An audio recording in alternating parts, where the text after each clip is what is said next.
What's up, guys? I hope you're doing well, and welcome to my review for a film that you might have hoped I'd be doing a review for leading up to the new James Gunn film, Superman.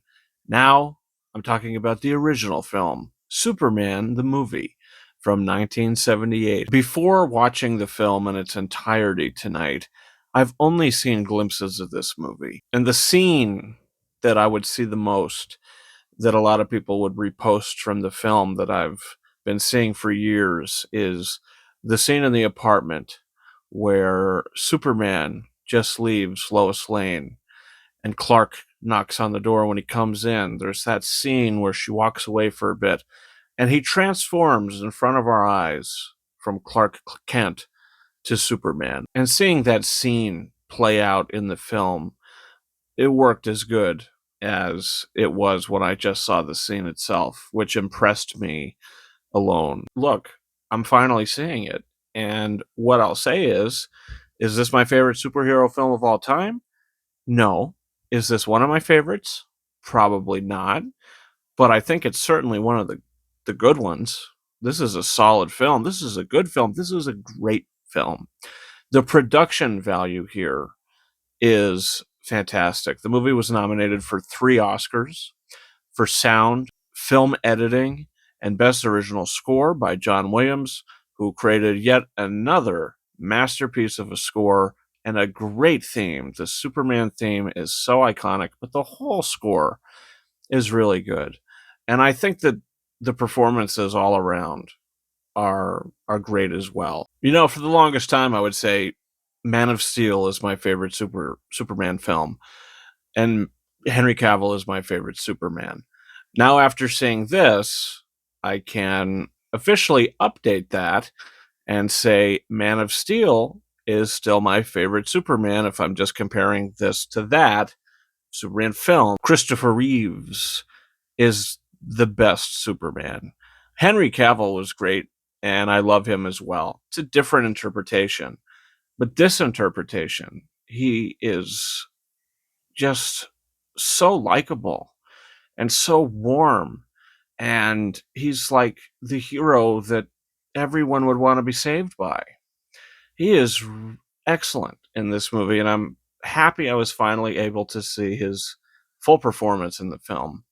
And you don't really see him for a while. The first half of the movie, the first like hour of the film, is all really in depth into his childhood and how he came to Earth and his upbringing. And the opening of the film plays very similarly to the opening of Man of Steel. You know, this film hits a lot of the similar beats with the first half. You know, where when he finds the Fortress of Solitude and all that sort of thing. I think when it hits some of the beats, they work really well, but when it hits certain other beats, they don't work as well. Like I feel like Jonathan Kent, was just throwaway in this film. His character has a quick conversation with him, and then he dies.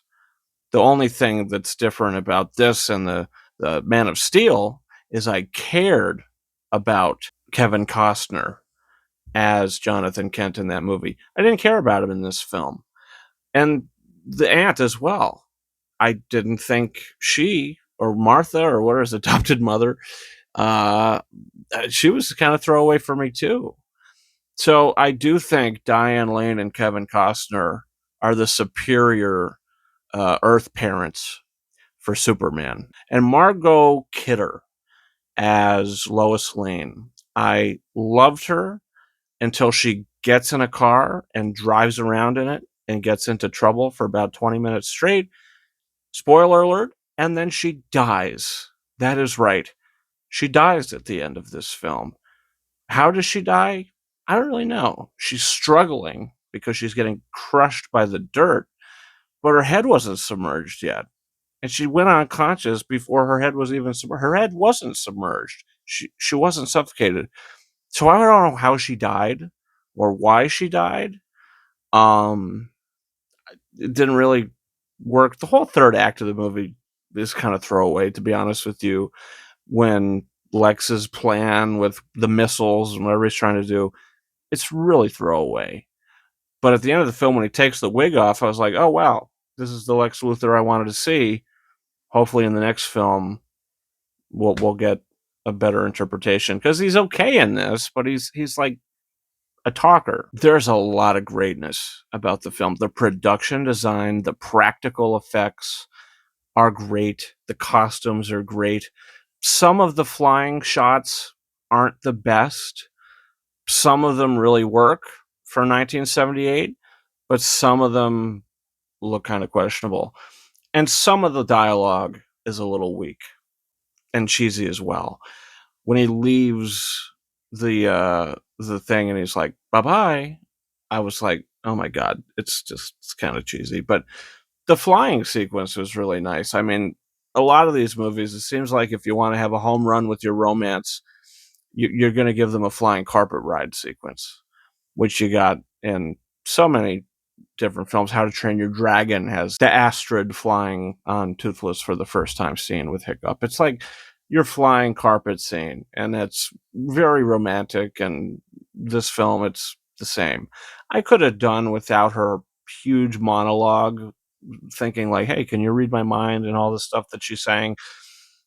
It was a little stretched out, I think, that monologue, but there's good and there's bad.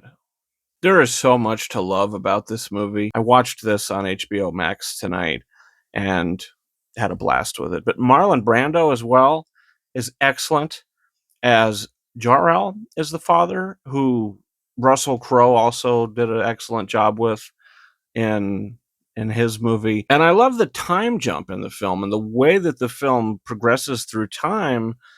It doesn't tell you on the screen this many years later. It just kind of edits it like that and expects you as an audience member to catch up. And I was like, oh, there's Christopher Reeves finally. So I liked that. I think the movie was smart and it's sophisticated, and that's probably to do with Richard Donner's direction. Yeah, this movie, I thought it was great. I loved it. There's problems with it, but it's a total winner, a banger with some throwaway storylines, but Christopher Reeves sells the role to a T and made the whole damn movie so enjoyable for me. So I'm giving Superman the movie a very strong 4 out of 5 stars, and I'm so happy I finally watched it for the first time. And Superman 2, I don't think I've seen any clips or anything from that. And I already reviewed Man of Steel a bunch of times on the channel, at least twice. I reviewed it when it came out the first time, and I don't even think I was too hot on it, to be honest with you. It's not until the past few years that I've grown to love that movie, and it's worked for me a lot better. Even seeing this, I think that there's things that Man of Steel handles better with the execution of certain story points. That's my thoughts on Superman the movie. Guys, comment down below. What's your thoughts? I mean, Christopher Reeves, after all these are said and done, I want to sit down and watch that documentary that came out that I didn't get the chance to check out. But now that I'm finally getting acquainted with these films, I think that would be a good thing to do for myself. So, and it got a lot of good reviews, that documentary, Superman, the Christopher Reeves story. Thank you so much for watching this review. You can hit the subscribe button for a bunch of reviews coming in the future, including reviews for Superman 3, 4, and probably Superman Returns as well, if I have the time, which I can probably hopefully make before the new one comes out. If not, they're going to overlap. Guys, you can follow me on Twitter and or X at Ranking72 and Instagram at KingArises131. That's been it for me. Thank you so much for watching my review for Superman the movie. And until next time, over and out.